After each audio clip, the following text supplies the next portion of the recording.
여러분 안녕하십니까? 2023년 4월 28일 오늘도 사무엘하 11장 14절에서 27절의 말씀으로 함께 은혜를 나누겠습니다. 제가 세 구절을 봉독합니다. 14절 아침에 되매 다윗이 편지를 써서 우리아의 손에 들려 요압에게 보내니 그 편지에 써서 이르기를 너희가 우리아를 맹렬한 싸움에 앞세워두고 너희는 뒤로 물러가서 그로 맞아 죽게 하라 하였더라. 26절입니다. 우리아의 아내는 그 남편 우리아가 죽었음을 듣고 그의 남편을 위하여 소리내어 오니라.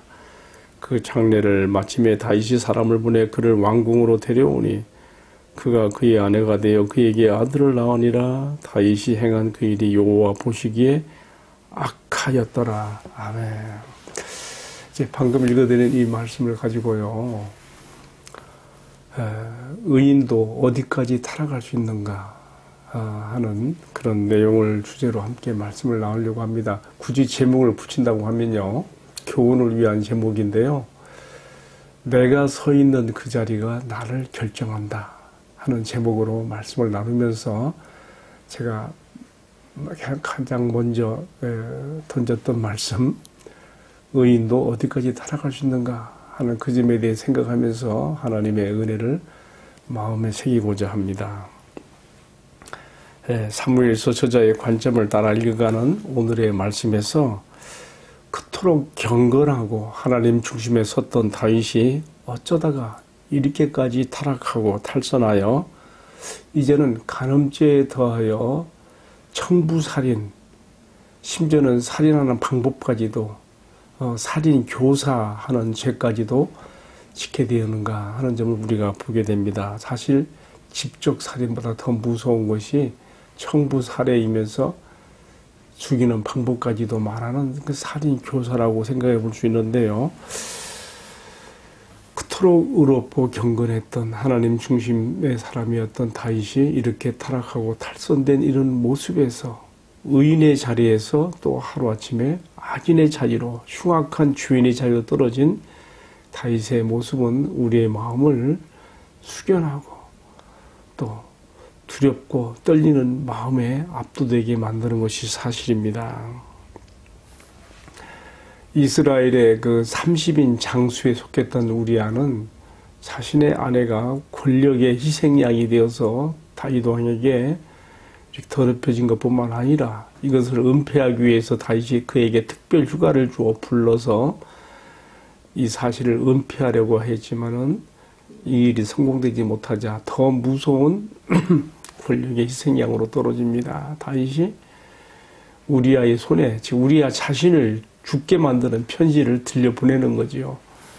총사령관 요압에게 이 사람 우리아가 당도하면 이 사람을 전투가 치열한 자리에 앞서 보내어서 맞아 죽게 만들어라 하는 무서운 음모의 편지를 보낸 것입니다.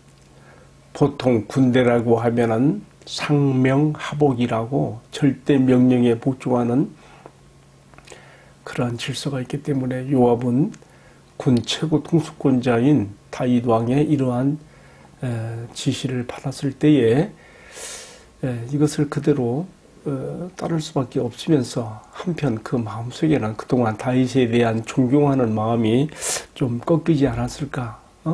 의왕 공도를 행하던 왕이 이렇게 불의한 음모를 자신에게 지시하는 것을 통해서 다윗의 마음에도 요압의 마음에도 묘한 변동이 왔으리라고 우리가 또 짐작해 보게 되는 것이죠.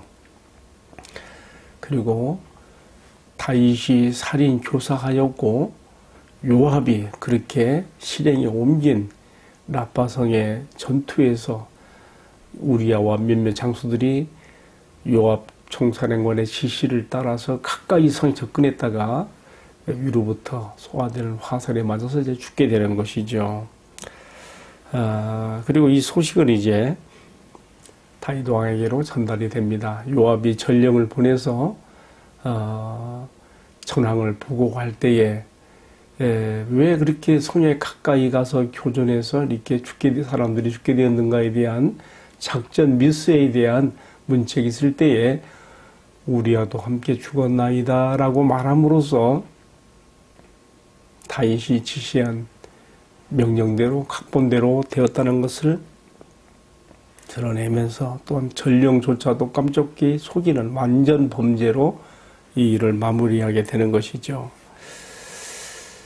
이처럼 이제 부하장수 우리아의 죽음에 의해서 그의 아내 바세바는 슬피 호곡하고 울었고, 장례를 치르자마자 다윗은 사람을 보내요 그를 자신의 아내로 데려오게 되고, 또 아들도 낳고요.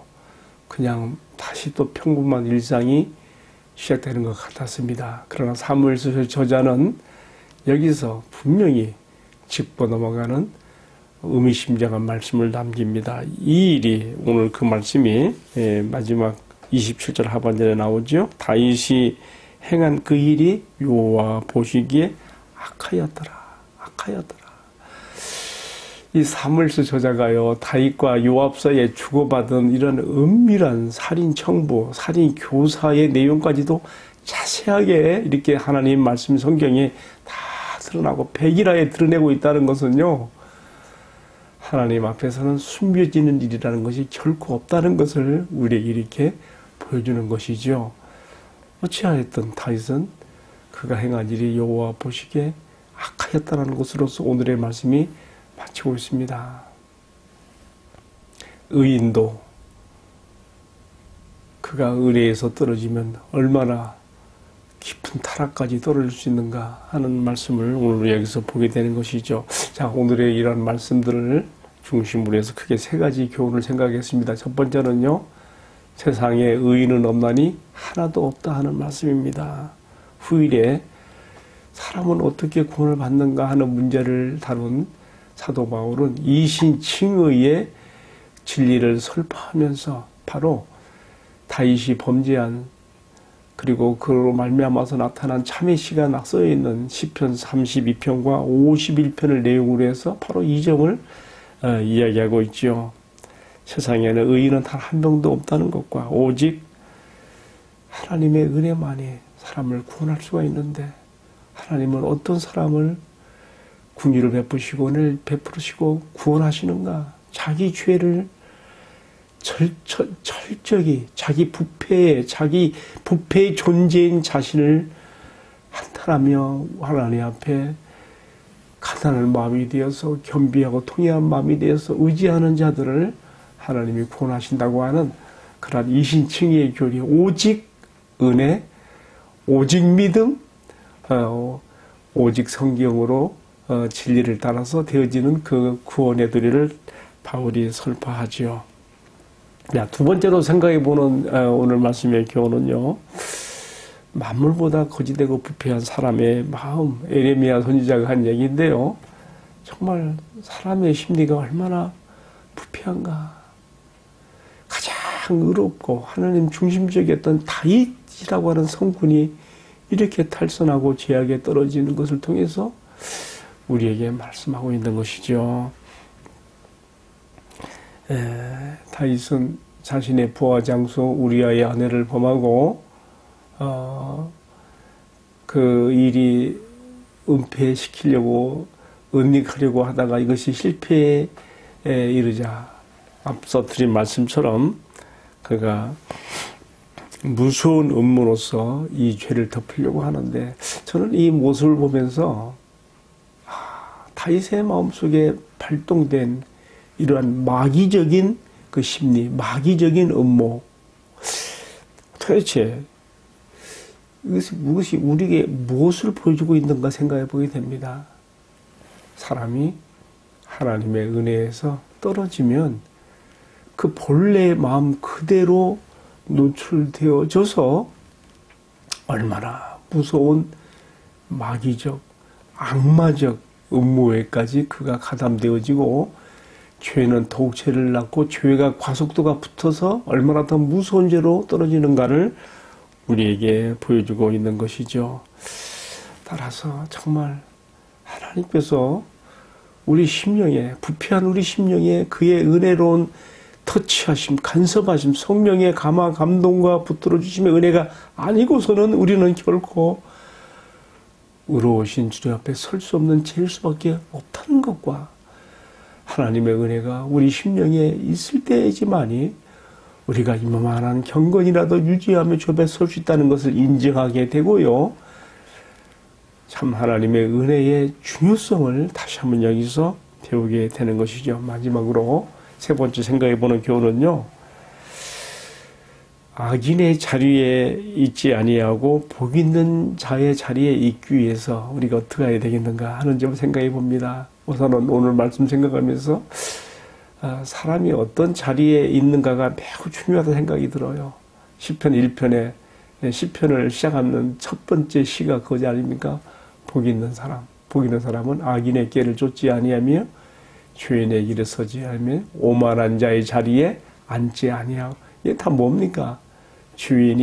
의인은 이러한 잘못된 자리에 서지 아니하고 하나님께서 은혜 베푸시는 자리에 설 수밖에 없다는 그것은 그가 하나님 말씀 중심으로 있기 때문에 된다는 것을 말하고 있지 않습니까? 오늘 본문의 말씀에 다 그것과 연결이 돼요.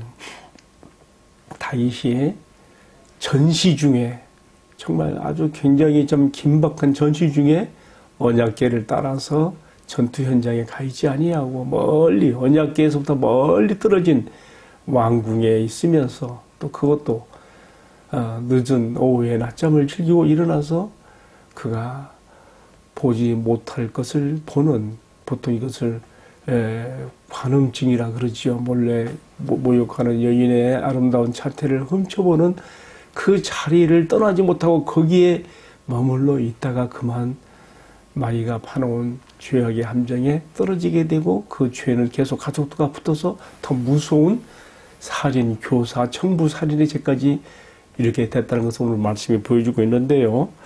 중요한 것은요. 내가 지금 어떤 자리에 있는가 우리가 이 점을 늘 생각하면서 살아가야 될 것입니다.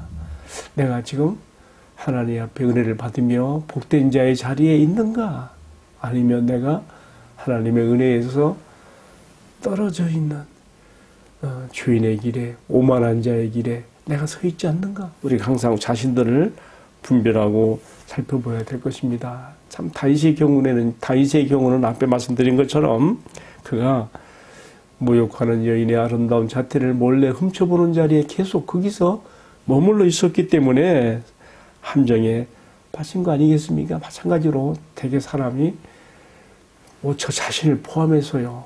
우리가 의리라 할지라도 우리가 자칫 다윗처럼 범죄에 빠질 수밖에 없는 그 내막을 보면요. 내가 그렇게 죄 지을 수밖에 없고 악의 자리에 떨어질 수밖에 없는 우범의 자리에, 우범의 지대에 내가 내 발로 스스로 그곳에 서 있기 때문에 이런 일들이 발생한다는 것을 우리가 보면서 중요한 것은 내가 지금 어느 자리에 있는가. 이게 중요한 것이죠. 특별히 음행의 죄 같은 경우에는 그래서 사도 바울도 이것들은 너희가 부딪혀서 극복하고 이길 수 있는 것이 아니라 하잖아요.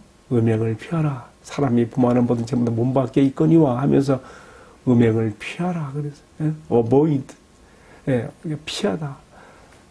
그래서 내가 있어야 될 자리에 하나님께 은혜 받은 자로서 의로운 자로서 내가 서 있어야 될 자리에 내가 있음으로써 이런 죄에 빠지지 아니한다는 것이죠. 내 마음이 거기에 홀이라도 빼앗겨져서 그런 죄의 함정인 자리에 빠질 수 있는 곳에 내 발을 걸치면 거기서 위험해진다는 거 아니겠습니까?